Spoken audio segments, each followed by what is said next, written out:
Good morning, good afternoon, good evening, ladies and gentlemen, wherever you are in the world listening to another episode of Solving the People Puzzle, where I, your host, Francois de Wet, founder of Whamley, have great conversations with insightful, interesting people. And today is a great honor for me to have Mike Stopforth on the episode. Interestingly enough, Mike, 2 years ago, I was on the other side of the mic on your podcast. So great full circle. And thank you so much for being here. It's great to have you on the show. Yeah, Fran, it's such a pleasure. Really an admirer of what you and the team have achieved in a very short period of time. So to have the opportunity to join in conversation with you and share some experiences and lessons from my journey is really a privilege. Thank you. Yeah, amazing. And you mentioned the word lessons and journey and experience. And solving the people puzzle is all about value. It's all about giving back to the HR community at large, the listeners, the audience, and it's really about tools, techniques, and tips to make the everyday life of HR and business owners who have to deal with people easier, better, faster, more efficient. And so before we get into the topic today, because I'm quite excited about the human side of entrepreneurship, maybe a quick overview from your side for the audience around your journey. Yeah, Fran, I come from an advertising background. I started a digital marketing company called Cerebra in 2006. It was a firm that focused exclusively on solving the challenge for brands of how to communicate better using social media as a channel. Back in those days, it was quite a new space, and there were a lot of questions from brands around how to effectively utilize that platform, both as a proactive engagement tool, but then also as a customer service tool. And we didn't know much, but we knew a little bit more than the rest of the market. And took a bold step to set up a business that focused in that area, and it was a good bet because social media grew rapidly, and our customers' appetite for engagement on that platform grew rapidly, and obviously we benefited from that growth. And then I sold that business in 2013, and I exited. Sure, congrats. Thank you, Cerebra in 2018. Okay, so still 5 years that you kind of manage the handover and the transition. Yeah, so the typical model in agency buyouts is, people are the currency of agencies. People are your. This is going to sound crude, but people are your product. They are your stock. They are your. So when we were acquired, it was really important to our partners that Craig, my ex-business partner, and I stayed on to both nurture the culture that we had built to that point in time, but to maintain the relationships with our customers, and then also to transfer some of our insight and learnings to the rest of the team. Of course. What a phenomenal story. I think firstly, congratulations. I think many entrepreneurs aspire to exit. Very few actually really get there. So full circle, well done on that. You mentioned two things that really caught my attention. Firstly, people being a currency. And then you mentioned the word, I don't want to sound crude, but I think that's such a valuable statement because in any business, people are the currency. They are the machine driving this thing forward. And, as an HR tech company ourselves and all our clients are and stakeholders specifically are the HR department, it's all around people. People power the organization. And I specifically want to today discuss the human element of your entrepreneurial journey and focusing on building that team. And as you rightfully mentioned now, even the transition after the exit was, I'm there for the people. I'm there to transfer IP, to inform and help with establishing or continuing the culture that was built. And I really believe this would be so valuable from a practical perspective because we read a lot of textbooks, we listen to podcasts, but to speak to someone who's been there, and again, I said it to you off record, no pressure on having all the exact answers, but I'm sure that the audience will be so curious just to hear your thoughts around the touch points of the human life cycle that was part of Cerebra. So maybe, Mike, we can start with attraction. How and where did you find your currency, your stock?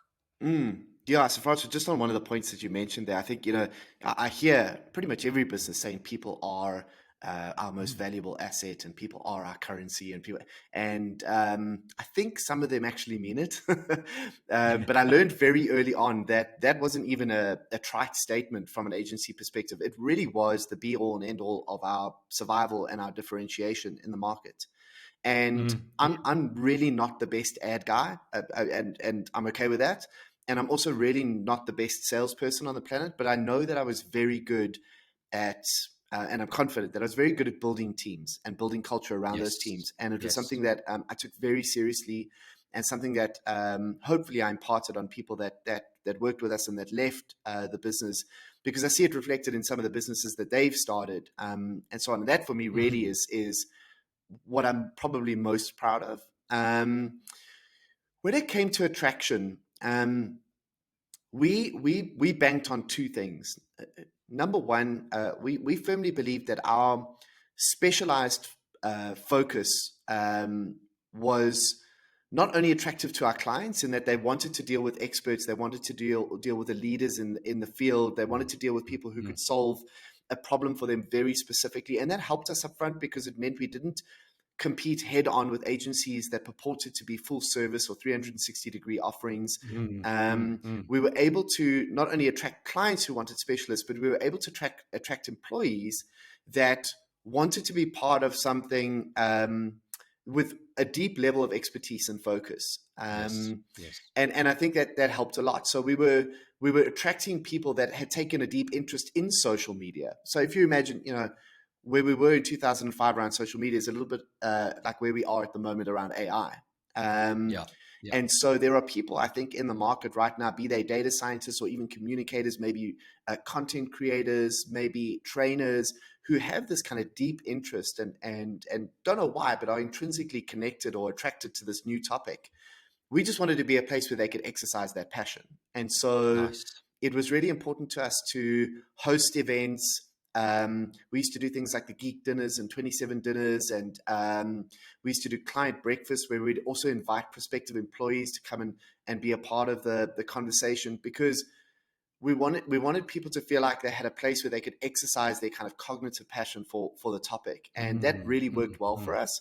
So we constantly had an influx of pretty good CVs, and that helped in the beginning. And then what happened after that was we relied heavily on the referrals of our own employees in terms of their Yeah. network. And that doesn't always work, and not in every industry, but for us it really worked well, because I think we based those decisions largely on the compatibility of those existing employees in our culture, and it made it really easy to take their recommendations seriously. Sure. Sure. So many things to unpack here, but what stands out for me firstly is often you hear of, and I've said it before, where an employee-employee relationship is highly transactional. I've got a job for you with remuneration. You have a certain set of knowledge or skills or experience, and let's have a transaction, like a value transaction.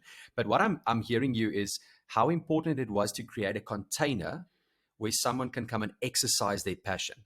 Like like that for me just really resonates around a lot of the other conversations, especially when you start diving into the millennial stuff, or the generational rather conversations around meaning, purpose, which often gets overlooked because it's not understood. But if you can break it down to say, is Wamley, is Cerebra, is whatever logo a place for you to come and exercise your passion? That's something that really stands out for me. I think, secondly, uh, understanding what the customer will need from your employees Mm, and matching that together. Because often we match what we need, but not necessarily, okay, well, this person, and of course, you need to have kind of a client facing setup or department, or business. But that really stands out for me, like thinking, yes, I'm bringing Johnny in, but is Johnny matching the client's expectation? Is he mm, seen as the expert? mm. And then come and live that passion in this container. Yeah, I think this idea of a container, creating parameters for people's success was a really important thing for us. I did believe that the employee relationship was transactional. I believe that the more narcissistic way of looking at employment is that it grays the boundaries between employment and ownership. And some CEOs, Mm. some business leaders, some managing directors think that because we have an employment contract, I actually own your time and your Mm, happiness mm. and your well-being. And I think that's Your diary is mine. yeah, which I think is fair play to you if that's your thing. But I was like, I don't know if I want to be known as the kind of organization, the kind of leadership team, the kind of leader that when people leave the business, they're so relieved, to like get out of this. I like. I really do believe the true test of the quality of an organization's culture is what people say about it when they've left, not what people say Sure, about it when they're in it. sure. And that was always the litmus test for me. But transgressing a little bit, I think creating parameters for really capable, really smart people to succeed, and really hoping that they left better than they were when they arrived. And when I say Yeah. better, I mean healthier. I mean wealthier. I mean with more experience, more mature. And we hired a lot of people Mm, very mm, early in their mm, careers, and a lot of them mm, came in with a broad range of skills to develop around kind of just how to engage at a business level, and hopefully they learned that. And mm, I certainly don't believe we can in any way, shape, or form take credit for it. But having seen how well some of those people have done is encouraging to me, because I mm. think I think some of those lessons were valuable for them. Mm, mm. Well, I think the fact that you can say all of this and you were partially responsible for creating the container, I think you can take some credit for it. I think the other thing that's really cool for me is the referral program. And again, if your current employees, who best to sell the value proposition than the people who are there and happy and thriving and flourishing and are able to live their Yeah, passion, right? if So that's the I case, think yes, yeah, if that's the case.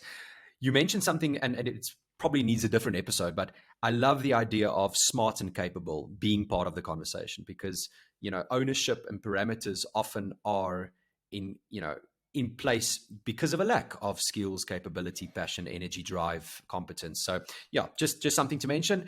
But okay, so now we attract them, Mike. Did you focus or at least apply a different way of selecting? So you attract them. How would you go about then bringing them into the organization from a selection perspective? yeah. Fran, if I said that it was anything more than instinctive in the early stages of the, like, I just considered the fact that anybody would want to work with me a compliment, and I was like, yes, by all means, pull in. And Nice, that certainly, nice. as we grew up, as we expanded in scope and capability, we became a lot more stringent and a lot more structured Mm, about that. And I think mm, there were two things that I learned very quickly. I'll say three things. Number one was that there is only so much you can tell for sure in the hiring process, yes. as much as you can only tell so much in the dating process. They're not all that dissimilar.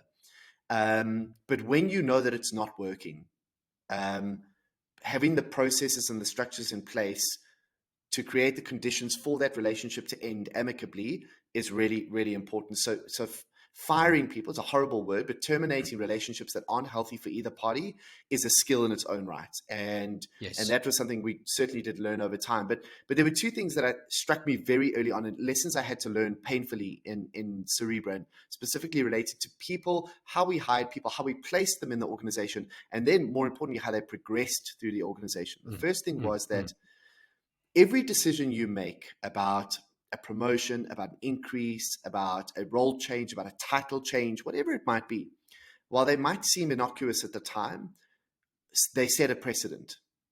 And Yes. your inability to stay consistent around the precedents that you set in terms of decision making around people is the primary erosion factor when it comes to trust. If you want to Wow. maintain trust, if you want to maintain, Wow. um, I really do think the biggest secret to effective leadership is consistency. Even if that means that you're consistently awful, at least you're consistent. Um, but the moment so I'll give you a simple example. We used to be in a small office in Rochester Place in Santon, and every Friday we would walk. Myself and my then partner at the time, Angus Robinson, we would walk down to the closest Woolworths, and we'd pick up 2 roast chickens and a dozen rolls, because we had like 11 employees, and some mayonnaise, and we'd have chicken Fridays, and chicken Fridays would be a thing, and it was great. And it was like an hour in the week where everybody sort of got together around the table and connected and so on. And it became a cultural artifact that at the time we didn't fully appreciate the magnitude of, but we Mm, realized mm. that when we decided not to do chicken Fridays anymore. and the reason we didn't do Chicken Fridays was we were struggling to get everybody into the office at the same time to do it. It was costing quite a lot of money just in chicken. I don't know if you know Yeah. how expensive a Woolworths rotisserie chicken is, but it's pretty Especially, pricey. especially the Woolworths rotisserie. Yeah, 100%. No, but we kind of, I'm giving good reasons, but at the time it was sort of whimsical. We were like, oh, we're not going to do this anymore. People were devastated.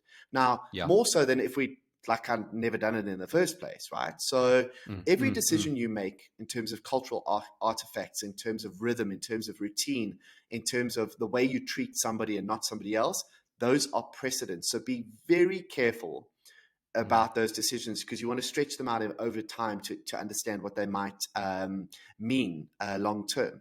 And because that's so difficult to do, because it's so emotional, because some of those you don't always know how to make those decisions in the moment, we quickly learned that we had to create frameworks that were objective, that allowed us to make decisions about people's growth, progression, career path, not career path, that's a very different thing, career path, on an objective basis. So that when somebody came into the room to have a discussion around switching departments or a promotion or a salary increase or a bonus or whatever it was, there was always a third person in the room, and the third person in the room was the framework. Was the framework, and the discussion was always around. We've agreed on this. This is part of what it means to work here. You understand this. How do we talk about this in terms of this framework? And that was an absolute game changer for us as a business, because when you're small, when you are growing rapidly, you make decisions about how to promote and where to put people and what titles to give them based on the information that you have, which at that point in time is a very small piece of information. As the organization grows, those things might not be relevant anymore. You know, you might have a designer.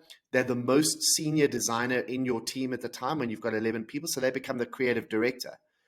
Then your team expands to 25 people. Now you've got to hire a creative director. So you hire one from another agency who is actually objectively at that level and salary band. They come in. Person A goes, I'm a creative director. That person's getting paid X. I'm getting paid Y. What's the deal? Now, you can't really give a good reason there because you were like, well, it seemed like a good idea at the time, right? Having objective frameworks around, and Fran, the more work I do with agencies, the more conversations I have with friends who run businesses like that and any services business. This is the biggest pain point. Having a tool like that can kind of, to a greater or lesser degree, take the emotion out of those decisions, or at least show you where the emotion is, are a very powerful tool for expanding a team like that. Yeah, and I think, thank you for sharing. You mentioned something that I can imagine if you're in the audience or a listener and you just started a business or your business is still small. You mentioned the word intuition, and the question was around selection and bringing people into the organization. I saw this in our family journey as well. We turned 3 last week, and in the beginning it was, we have this mission. We're all like go go go go go, and who can we pull and grab that can chase this mission with us? Yeah. And the framework is never front of mind. The model, the structure, it's like, are you in? What's your energy like? Let's do this.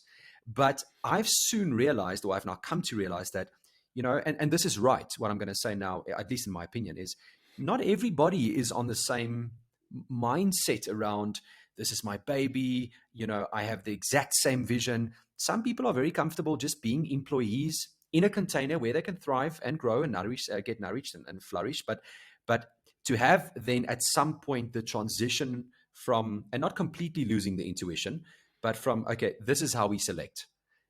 This is the requirements of the job. What is your experience, knowledge, qualification, skills, competencies, whatever we want to call those characteristics that we measure, but then to understand consistently, this is how we're going to do it. Because at the end of the day, if you don't do that and you're only going to go on intuition, somewhere in my, and please correct me if I'm wrong here, somewhere the machine just becomes too big. Yeah, you're spot on, Fran. You can't have an industrial kitchen filled with lead chefs. it's not going to Sure. work. At some point in time, you have to have specialists and Sure. people that just want to come in and chop onions and go, and Yeah. that's Yeah. fine. It all kind of depends on the scale of the thing that you're building. You know, Mm, when mm, you're mm. young, I'm not young anymore. I'm now older. But when you're very young, you're not really thinking about like, what am I going to have to earn when I retire, and how do I make sure that I've got. But actually, the earlier you have that conversation, the easier it is, and the more pressure it takes Yes. away from that later on. I Yes. think about this in the same way. You know, when your business is small, why would you want to think about what would this look like if it was 400 people, right? How would I make this Yes. decision if our business was, 10 times the size that it is now? But what Mm, it does mm, mm. do is that it solves kind of long-term systemic issues with a little bit of more kind of kind of cognitive calories up front, because you've got to think Yeah. through the Yeah. implications of it downstream. But if you do that, the Mm, pain you save yourself later on mm, is incredible. mm, um mm, mm. and that's always been Yeah. my sort of firm belief. Yeah. Yeah, and I think I when I get the opportunity, I tell people it might feel like you're over engineering a process now in relation to your size, but do it once and then refine it. But at least it's there. From a framework perspective, it's there. Okay, let's then jump into Mike. Now you started building the team. It became 15, it became 20, it became 25. What was your stance or your approach around retention, development? You mentioned job titles, increases, bonuses, etc. But I mean, all of that is part of career growth for your Mm. employees. Were you an organization that wanted to proactively focus on development and growth for the employees? Yeah, certainly. So there was the very kind of hard aspects of that, which are what I would say would be the more contractual components. Mm, Uh, kind of salary escalation, career progression, things like perks, uh, leave, all of those elements that are kind of dictated essentially by an employment contract, which we mm. tried to The keep hardcore as HR stuff. we try to keep as fair and reasonable as humanly possible, and we always try to track incentives to company performance so that people had a good sense of the work that I do tracks to my earning potential quite directly, and I think we did a not a perfect but a relatively good job of that. The parts that I was also interested in, though, outside of that, was how did we also think about belonging, and how did we think about Mm, what I spoke to you about earlier on, right? How do we actually equip people to be? And we had a very counterintuitive approach to this, because a lot of companies are hesitant about imparting IP to employees because they're worried that mm. they'll take it somewhere else or they'll start their own thing or whatever, Especially in a services business. especially in a services business. Maybe I'm an idiot, Fran, but I never saw that as a risk. I was like, I'm happy taking that risk because I think the upsides far outweigh the risks. And so there were a couple of things that we did, and these were certainly not altruistic. We would have IP that we would produce on a monthly basis as Cerebra, things like ebooks, seminars, training courses, and we enlisted and encouraged staff to contribute towards those and then gave them credit for it. So we made rock stars out of people that were doing really great work or thinking of great things, and coming up with great ideas, and then we equipped them to sort of own that, and that was their thing. We allowed people to be positioned as internal kind of leaders and stakeholders. We had things called BBGs every Friday, which was a special interest session where everybody got together at 8:30 on a Friday morning to 9:30. We were able to present new ideas to each other, insights about ourselves or things that we'd learned, or one guy would do a thing about meditation, and another person would do a client case study, whatever it might be. But really gave people a platform to kind of exercise their individuality, but within the umbrella of a broader culture. Sure, Mike, I absolutely love what I'm hearing around. Yes, there were some basic fair HR principles that you focused on, but then also sharing the IP, creating this environment where people felt like rock stars, where they could grow, build, contribute, feel like they're part of the journey. And ultimately people will then, find passion in that, find meaning, purpose in it. Some will still eventually end up leaving, but then some will just really thrive in that environment. Yeah, Francois, I was never worried about people leaving Cerebra. unless they were desperately unhappy with what had happened in their journey there. And even then, I wasn't going to stop them from leaving. I wanted to understand what we could do better. But because I think we were less focused on trying to own people and stop them from progressing in their careers, which, unfortunately tends to happen a bit in our industry. A lot of people came back. A lot of people would do 2 or 3 turns in Cerebra. And each time they came back, they were bigger and better and more capable than before. And I think, again, I was more than happy for that to be the reality, because I think it grew us and it grew them accordingly.